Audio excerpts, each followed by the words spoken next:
नमस्कार। भारत संचार सकारात्मक सुर्खियों में आप सभी का हार्दिक स्वागत है। हिंदू पंचांग के अनुसार आज पौष मास के शुक्ल पक्ष की त्रयोदशी तिथि है। दिन मंगलवार है, 26 जनवरी है। साल का 26वां दिन है।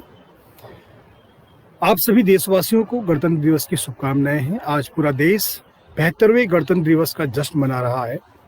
71 साल पहले आज ही के दिन 1950 में गवर्नमेंट ऑफ इंडिया एक्ट 1935 की जगह भारत का संविधान लागू हुआ था।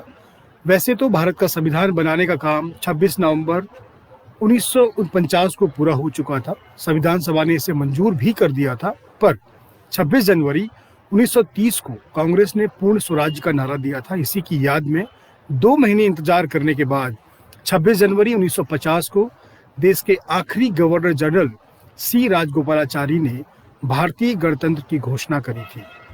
तब डॉक्टर राजेंद्र प्रसाद ने राष्ट्रपति पद की शपथ ली। पहले गणतंत्र दिवस के समारोह में राजेंद्र प्रसाद ने 31 तोपों की सलामी के साथ तिरंगा फहराया था और भारत को पूर्ण गणतंत्र घोषित किया था। उन्होंने हिंदी और उसके बाद इंग्लिश दोनों भाषाओं में भाषण दिया था और तब से 26 जनवरी को गणतंत्र दिवस का एक राष्ट्रीय उत्सव के तौर पर मनाया जा रहा है। दरअसल government of India act 1935 British India में सरकार की रीति और नीति तय करता था। इसमें अलग अलग रियासतों को भी अधिकार दिए गए थे। गणतंत्र दिवस यानी रिपब्लिक शासन की एक ऐसी प्रणाली है जिसमें राष्ट्र किसी एक व्यक्ति विशेष का राज्य नहीं होता। यह लोगों का यानी गणों का यानी सर्वजन नागरिकों का होता है। इसे ऐसे भी समझ सकते हैं कि किसी शासक की निजी संपत्ति नहीं है।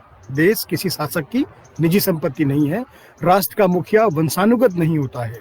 सरल वाक्य में कहें तो गणतंत्र यानी रिपब्लिक का मतलब व्यवस्था का वह रूप है जो राष्ट्र का मुखिया राजा नहीं होता। इसमें जनता अपना नेतृत्व चुनती है संविधान के मुताबिक।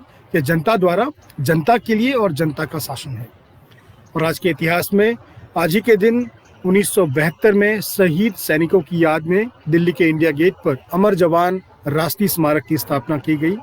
1971 के भारत पाकिस्तान युद्ध में भारत की जीत के उपलक्ष्य में तथा अपने प्राणों का बलिदान करने वाले हमारे वीर सैनिकों के प्रति राष्ट्र की श्रद्धांजलि के तौर पर जनवरी 1972 में इंडिया गेट के मेहराब के नीचे अमर जवान ज्योति के साथ उल्टी राइफल पर हेलमेट स्थापित किया गया।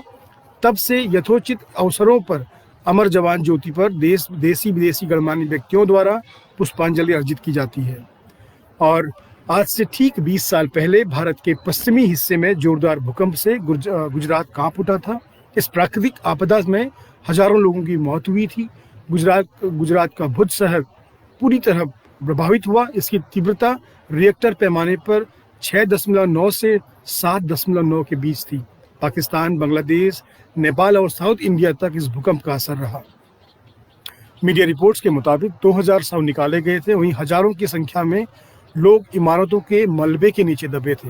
भुज के एक स्कूल में 400 से भी ज्यादा बच्चे दब गए थे। और रुक करते हैं भारत संचार सकारात्मक सुर्खियों की ओर।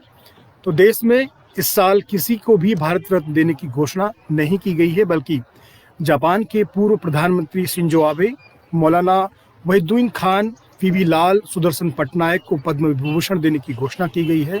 7 हस्तियों को पद्म विभूषण, 10 को पद्म भूषण और 102 शख्सियत को पद्मश्री देने का ऐलान हुआ है।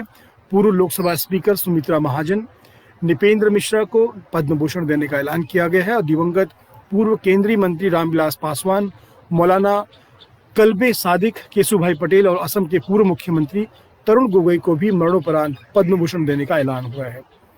और देश प्रेम की भावना जगाने का वार्षिक कार्यक्रम भारतवर्ष आज से वर्चुअल प्लेटफॉर्म भारत पर्व 2020.com पर आयोजित किया जा रहा है, जो 31 जनवरी तक चलेगा। इस दौरान विभिन्न राज्यों और केंद्र शासित प्रदेशों के पर्यटन स्थलों, व्यंजनों, हस्तशिल्प और अन्य कृतियों को प्रदर्शित किया जाएगा। लोकसभा अध्यक्ष ओम बिरला इस पर्व का उद्घाटन करेंगे। इस अवसर पर संस्कृति और पर्यटन मंत्री प्रहलाद सिंह पटेल भी उपस्थित रहेंगे। पर्यटन मंत्रालय हर साल 26 से 31 जनवरी तक गणतंत्र दिवस समारोह के अवसर पर लाल किले के प्राचीर के सामने इसका आयोजन करता आ रहा है और इसकी शुरुआत 2016 में की गई थी। इसका आयोजन का उद्देश्य लोगों में देशभक्ति की भावना जगाना और यहाँ की संस्कृति की विविधता को दर्शाना है। और विशेष रूप से राजपथ पर आज होने वाले गणतंत्र दिवस परेड में कई मायनों में अलग होने वाली है। पहली बार फ्रांस से मिला राफेल लड़ाकू विमान यहाँ उड़ान भरेगा और साथ ही T-90 टैंकों, इलेक्ट्रॉनिक युद्धक प्रणाली और सुखोई जैसे लड़ाकू विमानों के साथ अपनी सैन्य ताकतों को भी भारत आज दिखाने वाला है।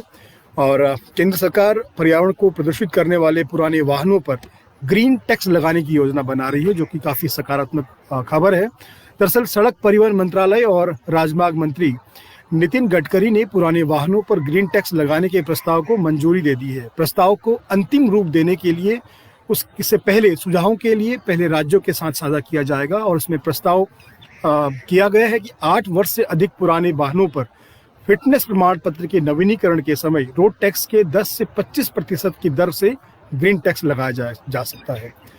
और दिल्ली के मुख्यमंत्री अरविंद केजरीवाल का कहना है कि मार्च से दिल्ली में राशन की डोर स्टेप डिलीवरी शुरू हो जाएगी, जो वाकई में एक सकारात्मक पहल है किसी भी राज्य सरकार के द्वारा।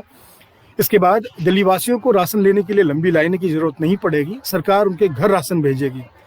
केजरीवाल सोमवार को गणतंत्र दिवस की पूर्व संध्या पर दिल्ली सचिवालय में ध्वजारोहण समारोह में इसके अवसर पर बोल रहे थे और इस मौके पर कोरोना काल के कामों में केजरीवाल ने अपनी सरकार की पीठ थपथपाई है।